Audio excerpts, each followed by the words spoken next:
All right, everyone. It is another sci-fi episode. So happy to be with you all as we approach winter and just the dreary days that are coming, but hopefully and possibly some beautiful snowy days and maybe even some snow days off at Redstone Arsenal. So today, as I always do, we're going to be talking about how you think, feel, and behave with money. And I wanted to share with you, I went through a class recently. It was the 2022 financial year in review. What I appreciate is this person provided an overview of all the financial research that has occurred in 2022. Now, some of the data did come from 2021 in order to provide the information. However, there was one that particularly stood out for me, and I wanted to make sure that I captured it in a podcast. I couldn't help myself. I went and found the actual research paper and just dug my heels in because it's so exciting. What it did was it researched the financial education methods that are effective this was for a certain age group, for Gen Zers who are aged 10 to 25 in the year 2022. That is the definition of a Generation Z. So I wanted to really expound on this research because it's exciting, number one, because since the pandemic, we've been doing more virtual classes. And some of us, especially, Gen Xers, baby boomers, etc., some of us may not like that so much, especially myself. I actually prefer in-person in class for several different reasons. But what this study did is it explored the financial education method that worked best for Gen Zers, again, age 10 through 25 in the year 2022. So the question was, is digital or in-person financial classes most effective? Based on the study, now you have to understand that the age group that they sampled was from the ages of 16 to 18. And the sample size was 650 high school students. Now, the study was done in Italy, but I will guarantee you that after reading the study, they have a lot of the same issues that American teenagers would have in that age group as well. So if you think about it, TikTok is worldwide, it's global, social media is global. So a lot of the same digital things that are impacting folks in Italy are also impacting us here in the United States. So I would also contend that this study is a valid study, even though it took place in Italy, because it's measuring how the data from the two different styles of classes were retained. And I'll talk about that in a moment. So it had nothing to do with culture.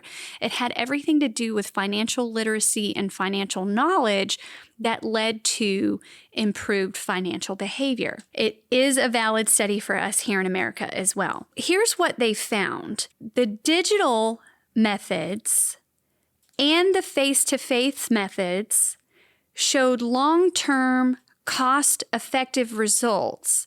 However, retention for the face-to-face method was far better. Let me tell you what I mean by retention. Anytime you take a class, you probably only retain about 10% of that information. And that's true in a lot of the psychological studies that have been done over the years with how we retain knowledge and then how we can recall information later in life. So 10%.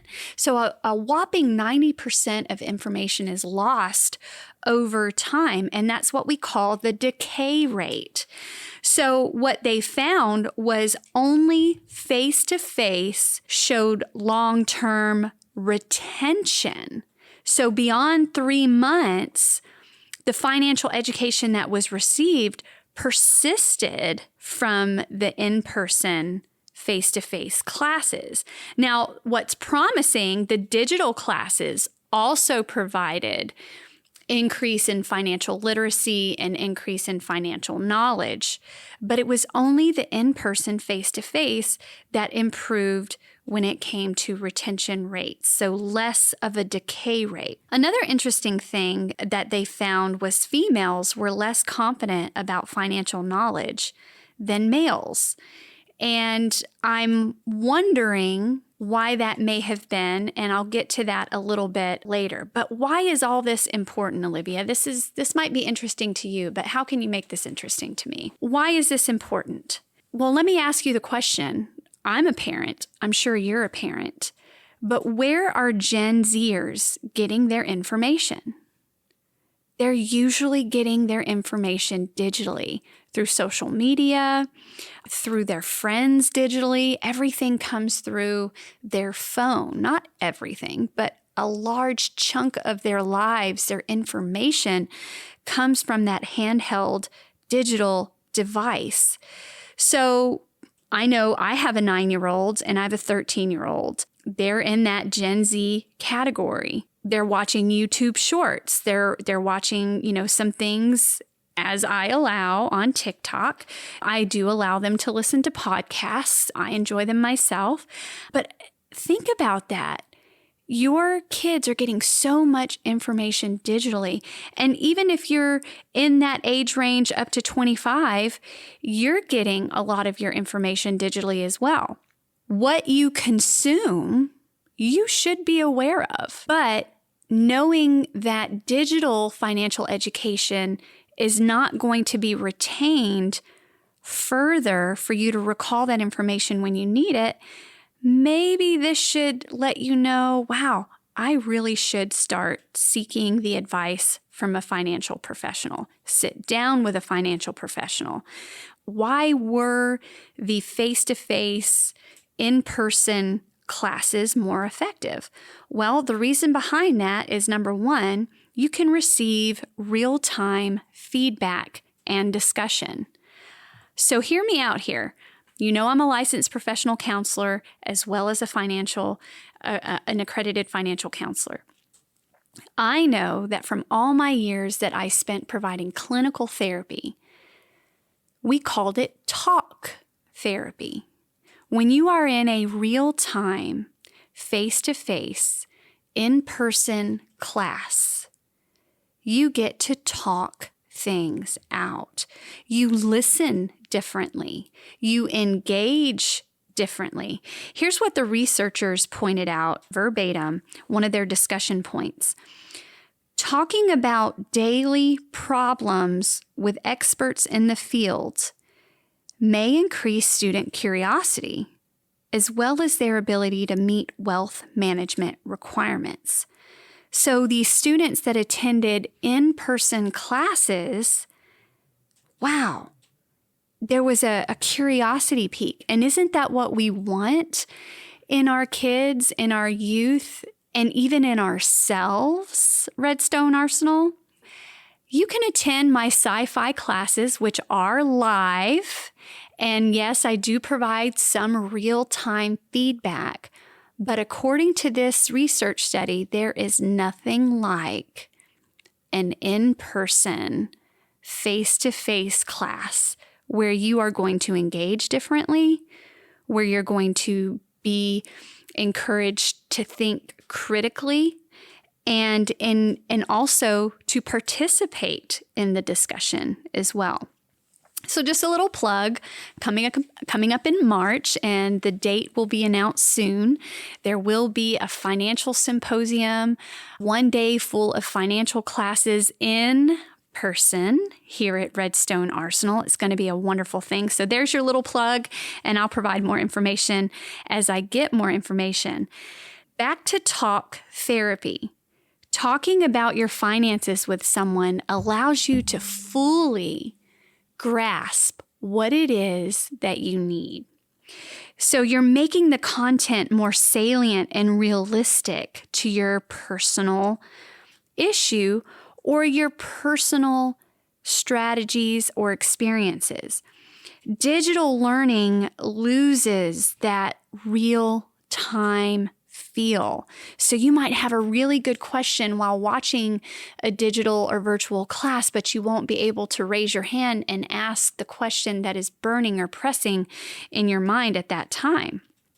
Another thing that I love about in-person, whether it's an in-person class or an in-person session with me to talk about your very specific, only your stuff, is you go from an internal way of thinking of things where you only have matters that are pressing on your brain, come out in discussion to now we've externalized what has been internal for so long.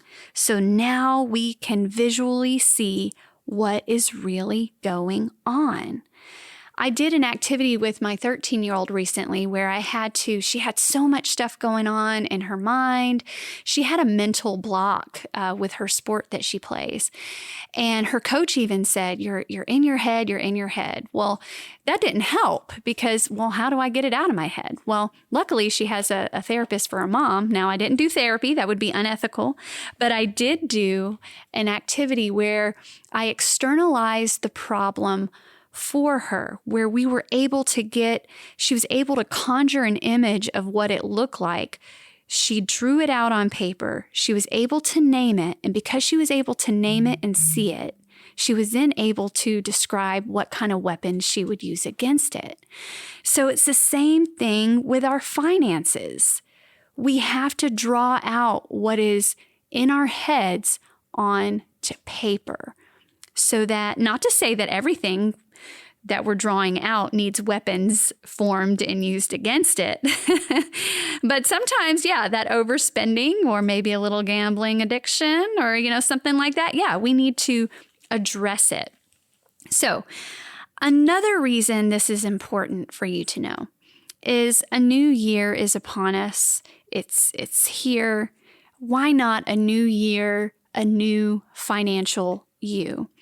And on the drive-in this morning, as I was thinking about how I would approach this topic with you on this podcast today, I couldn't help but think about my own current situation. So I'm 43 and I'm having my first back issues. Pain in my back from an old snowboarding injury, a very old snowboarding injury. And as you age, obviously things don't get better. They just get your attention, right? So what happened as I was sitting there thinking about what am I going to talk about? Well, winter is here. And why not go ahead and talk about snowboarding a little bit? The first thing that I'll talk about is when you learn how to snowboard, your instructor would tell you need to look where you want to go. Because when you first start snowboarding, you're going to fall a lot. That's not how I acquired my snowboarding injury. It was after I had become really good at snowboarding and, got a little cocky and then fell right on my tailbone. Very painful. But you'll get frustrated because when you're learning initially, your body wants to go where you want it to go, but unless you put your eyes on that point of where you're wanting to go, your body will not follow. So it's the same thing with financial behavior. You have an idea of where you want your finances to go, but unless you put your eyes where you need to go, i.e. spend plan, savings account, investing, those types of things, you will not move towards that spot. So fix your eyes on where you want to be. Stop looking at everybody else because where your eyes are is where your body will go. Your eyes will always lead you. So put your eyes on those finances that you need to tackle individually. And in person and face-to-face sessions are going to help you accomplish that. So now, because of this old snowboarding injury, I'm in physical therapy. And the thing that I like about physical therapy is that they're teaching you the concepts of targeting smaller muscle groups. When you initially start physical therapy, and I'm sure there are a lot out there that can identify with this, you might become a little frustrated with that too, because you're thinking, oh, I could do this in the gym with a larger muscle group and bang it out in 15 reps instead of having to do these tiny little micro movements and hold for 10 seconds at a time and forget how many reps you've done and those types of things. But the great thing about physical therapy is that it is targeting those smaller muscle groups. That's the same thing with financial therapy. When you come in and you see me for a session, we're going to target those smaller things that you need to engage with to change your financial behavior, to improve or stabilize your finances.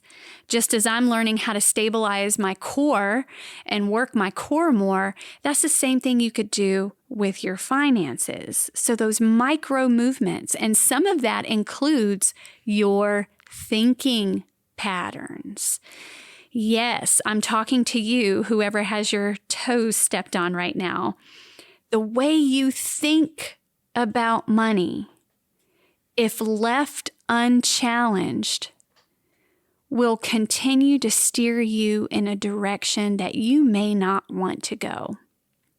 So I can challenge that thinking with you and give you some exercises to practice in between sessions to stabilize that core belief that you may have about money.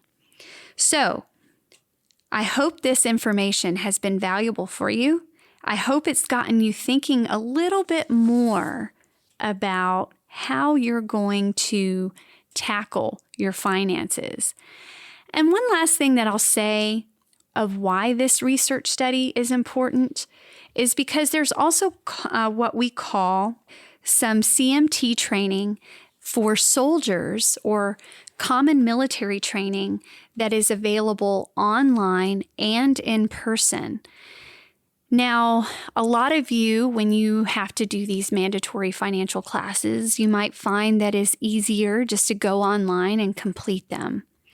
But remember, you can actually get your certificate by coming in to see me, whether you're newly married, whether it's your first PCS, whether it's your first deployment, or you're vesting in TSP. All of those developmental financial milestones, those mandatory classes that you need when you come upon those, you can receive that in person instead of just in class online. So you could actually talk out how this is impacting you individually and to work with a professional, not just gathering information from your peers who might have it wrong.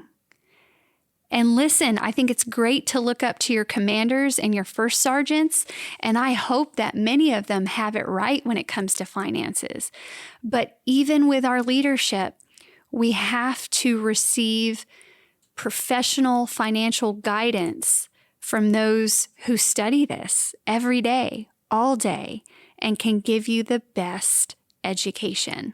So I leave you with good tidings of great joy into this new year.